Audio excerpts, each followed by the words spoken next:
बुद्धिमान मंत्री की कहानी।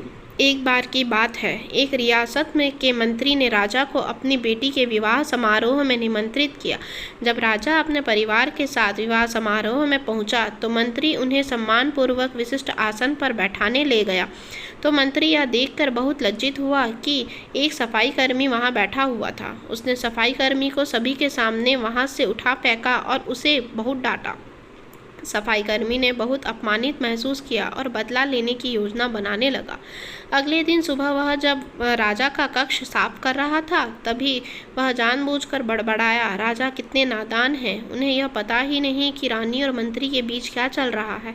राजा आधी नींद में था। यह क्या बकवास कर रहे हो? उसने पूछा। महाराज, मैं पूरी रात सो नहीं पाया, मैं तो नींद में बड़बड़ा रहा था, सफाई कर्मी जवाब में बोला।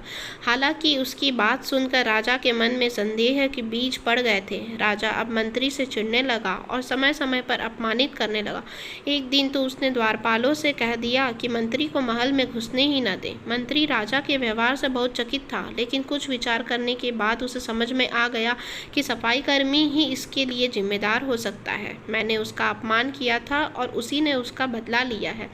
अब मुझे उसे दोबारा प्रश्न करना होगा, तभी वह राजा की निगाह में मेरा सम्मान दोबारा दिला सकता है। मंत्री ने सोचा। एक दिन उसने सफाई कर्मी को अपने घर भोजन पर आने का निमंत्रण दिया और कहा, मेरे दोस्त, मुझे क्षमा कर दो, मैंने तुम्हारा अपमान किया था, मुझे गलती का एहसास हो गया।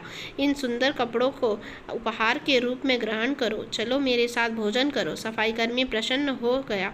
वह सोचने लगा, मंत्री तो अच्छा आदमी है, मैंने ही उस दिन गलती कर दी थी। अब सफाई कर्मी प्रसन्न था और प्रयास करने लगा कि मंत्री के बारे में राजा की धारणा बदल जाए।